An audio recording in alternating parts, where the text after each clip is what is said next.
Sebatang pohon tumbang tutupi Jalan Nasional Medan Banda Aceh, tepatnya di Gampong Blangpanjang, Kecamatan Muara II, Kota Loksmawe, pada Sabtu 21 Januari 2023. Akibatnya lalu lintas sempat macet beberapa saat. Kapolres Loksmawe AKBP Hengki Ismanto melalui Kapolsek Muara I Ibtu Syahrizal mengatakan anggotanya langsung turunkan ke lokasi setelah menerima laporan dari masyarakat.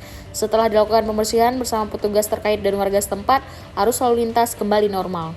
Pihaknya mengimbau kepada masyarakat, khususnya pengguna jalan, untuk lebih berhati-hati saat melintas di Gampong Blangpanjang.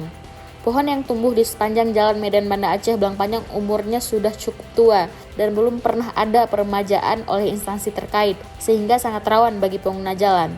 Khairul Nisak dari Loksmawe untuk Antero Aceh melaporkan.